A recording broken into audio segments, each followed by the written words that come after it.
there, true crime friends? Okay, look, first of all, do not panic. I'm in the upper room today because we need to talk penalty.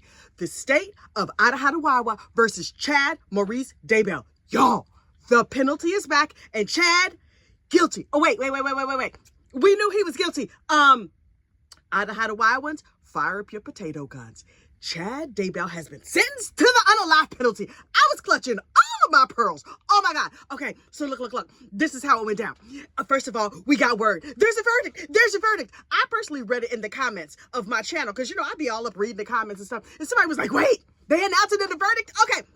And I said, I had to prepare myself. Okay, should I wear a different outfit? Will I need my hot flash fan? And then I got myself together and then I sat down and they brought Chad in and they brought all the people in and everybody was sitting there. Did you notice? Look, Chad had his back turned to his lawyer like, this Mama Luke, I don't even care. I said don't mitigate nothing. And I'm sure that as they begin to read, that the end times is going to happen and the Savior is going to come and be like, I'm going to take Mr. Mo, because, Jesus calls him Mo. I'm going to take, in his mind, not really in real life. He's like, I'm going to take Mo by the hand and then me and him are going to go and judge over all of y'all. That ain't happen. Spoiler alert. Chad got the unalive penalty. So he's sitting with his back to John Pryor, like, I'm sick of him. And so I was like, okay, let's see. Hey, did you notice his shoulders seemed a little hunched? He seemed a little sad and defeated. Normally when he sits there, he has his nose in the air because he's better than you. He's trying to convince us that he's a boomo, a better than you Mormon. But no, we know he's a Zumo, a zombie Mormon. So anyway, he's sitting there, right? And they're just like, the state of Idaho, and then they read a bunch of very, very confusing language. And I was like, wait, what? Huh? What? Did Clippy get into the verdict again? Because they were like, we find that Chad is not liable for the unalive penalty of the carry the 3. I didn't know what they was talking about. I was like, it sounds like they're going to shoot him up with potato guns. But honestly, I am unclear. So I was like, I'm going to sit here and try and look smart, although it's just me in my house. Nobody was here. I was like, I'm going to sit here, act like I know what they talk about, and then I'm going to see. But also, I was peeling my eyes real close. I was looking at John Pryor, and I was looking at Chad. And so I was just like, first of all, did John Pryor have a stroke? Because his whole face was just like, I'm so tired. I gotta go evict a crazy woman from a farmhouse in a few minutes. I'm just so tired. Chad, you could tell his butthole was clenched up real tight. And wouldn't yours be too? And so they read a very, very confusing, very long statement. And then the microphone went out. And Chad was like, Jesus, is that you? Oh, no, just electrical difficult. Okay, cool. So they were like, we do not believe that the maybe, that the yes, that the no, that the whatever, legal language. And then the judge was like, okay, thank you so much, Madam Clerk. And I was like, do you know what she said? Because I am unclear. Now, I think that they said he's going to be stoned with potatoes over there, but I'm not sure. So he was just like, thank you so much. For those who didn't understand, we're going to take him out back right now and pew him. Look, I'm not clear what you can say over here on the tubes of you. So he's like, we're going to take him out back and we're going to pew him with a bunch of potato guns and stuff because it's Iowa and we will use our resources wisely. And so Chad was like, for one brief moment, according to Dr. John over there on Hidden True Crime. Yes, child, I'm a hidden gem. I'm also a 13th juror, and I watch I like Pretty Lies and Alibis. I don't know what they call themselves, but look, I watch all of the other YouTubers. Hey, y'all. Anyway, so according to Dr. John, for one brief and shining moment, Chad looked sad. He was like, okay, no, I have to knock hers up. I mean, maybe that's what I say. But look, we seen Chad and his fleshiness. He can have his knockers up too, sir. Anyway, so he was just like, butthole clenched real tight. And then he was just like, I am going to act like it doesn't matter because clearly my predictions have come through. And this is about to be the end times. Sir, little tip for you.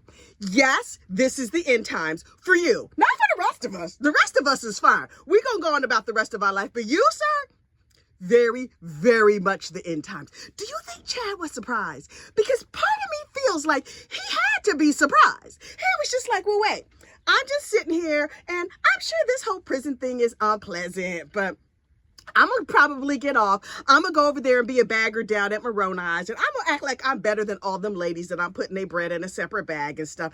I might put a can of peaches on top of their eggs just to get back at them for thinking that I'm not the savior. And then he's like, wait, what? Well, I'm going to, wait, this is not what I had planned for. And I was like, Chad, boo-boo, you done messed up, dude. So I was just like, okay, Mr. Chad, it's not going to go good.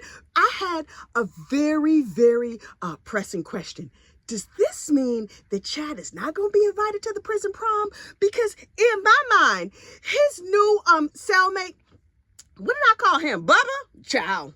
Some big hairy prisoner was just going to be like, hey, cutie, I'll be the James and you be the Elena, honey. But Chad was just like, dang. But from what I heard, again, from the comments, I did deep research by reading my own comments. And people were saying that, like, number one, there's only 8 prisoners on the unalive row over there in Idaho. Okay, so Chad is not going to have a lot of people to recruit. He's going to be like, hey, psst, other terrible unaliver, I would like to spread the gospel to you. And they're going to be like, shh, sucker, please. I don't think so. So anyway, he's going to be, I guess, the 9th person on the unalive row. Although that one dude they've been trying to get rid of, dude with a funny name, child, I don't even remember his name. But they've been trying to, unfortunately, unalive him for a while. But they can't figure out how to do it. I bet you got some volunteers. There's a whole bunch of people out here in these true crime streets volunteer to help with the unaliving of Chad. Y'all, everybody calm down.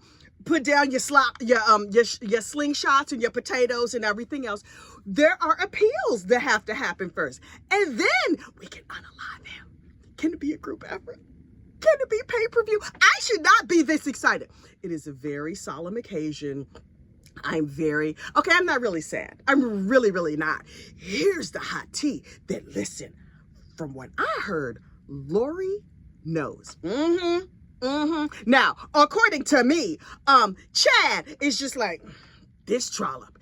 If I had gone on with somebody less cute, then maybe I would not be in this predicament. But I was Icarus and aimed too high. You know he don't know who Icarus is, right? Anyway, he was like, I flew too close to the sun, and now I'm a plummet to the depths of hell. Dang! Outer darkness! Not what I had planned for myself. But Chad Boo Boo, my friend, you have earned that. According to Dr. John over there at the Hidden True Crime,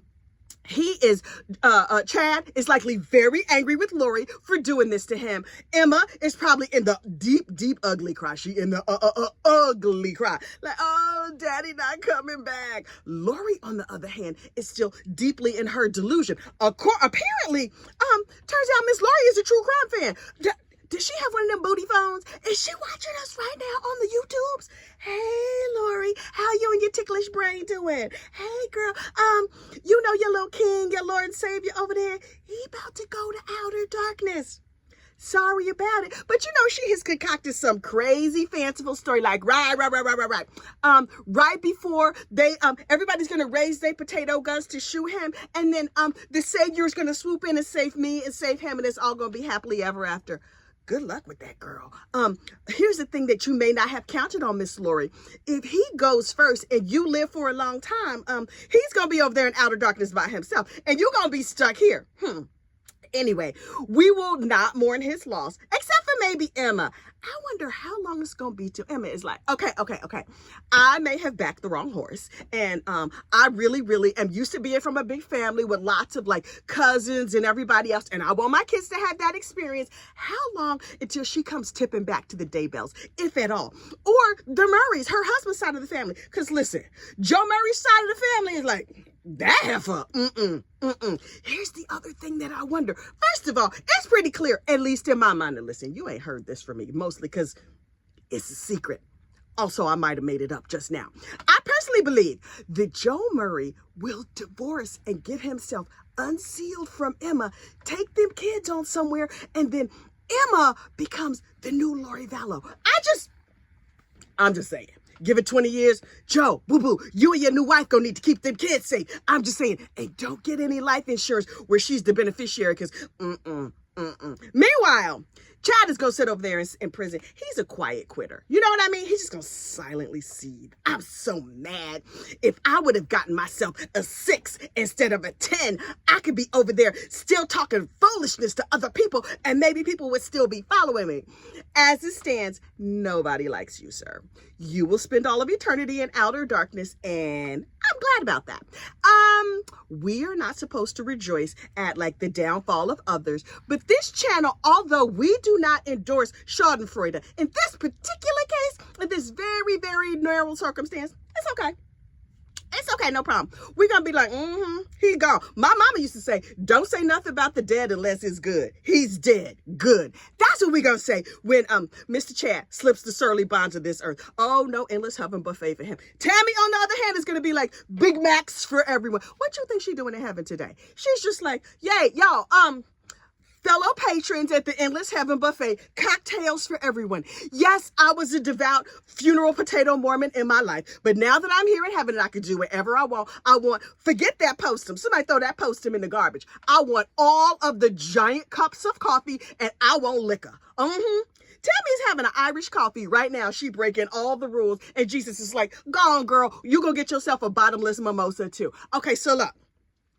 We are leaving Iowa, and we are going over to Tennessee to talk about Mrs. David Swift.